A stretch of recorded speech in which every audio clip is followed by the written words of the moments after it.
রাজধানী ঢাকাসহ দেশের বিভিন্ন এলাকায় ভূমিকম্প অনুভূত হয়েছে। ২২ জুন সোমবার রাত ৯টা ৩০ মিনিটে হঠাৎ করে কয়েক সেকেন্ড স্থায়ী এ কম্পন অনুভূত হলে অনেকেই আতঙ্কিত হয়ে বাসাবাড়ি ও বিভিন্ন ভবন থেকে বের হয়ে আসেন। প্রত্যক্ষদর্শীরা জানান, রাজধানীর বিভিন্ন এলাকায় ভবন দুলে ওঠার মতো অনুভূত হয়। এ সময় দেশের বিভিন্ন জেলা থেকেও ভূমিকম্প অনুভূত হওয়ার খবর পাওয়া গেছে। তবে তাৎক্ষণিকভাবে কোনো প্রাণহানি বা বড় ধরনের ক্ষয়ক্ষতির তথ্য পাওয়া যায়নি। সংশ্লিষ্ট প্রশাসন ও দুর্যোগ ব্যবস্থাপনা কর্তৃপক্ষ পরিস্থিতি পর্যবেক্ষণ করছে বলে জানা গেছে। রাত ৯টা ২৮ মিনিট ৫৪ সেকেন্ডে ভূমিকম্প অনুভূত হয়। রিক্টার স্কেলে এর মাত্রা ছিল ৪।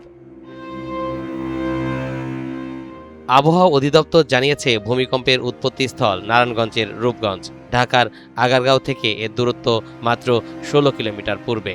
ভূমিকম্পের পর সোশ্যাল মিডিয়ায় অনেকেই নিজেদের অভিজ্ঞতা শেয়ার করেছেন। অল্প সময়ের কম্পন হলেও রাতের এই ভূমিকম্প সাধারণ মানুষের মধ্যে কিছুটা আতঙ্ক সৃষ্টি করেছে। তরিকুল ইসলাম, এনটিভি অনলাইন।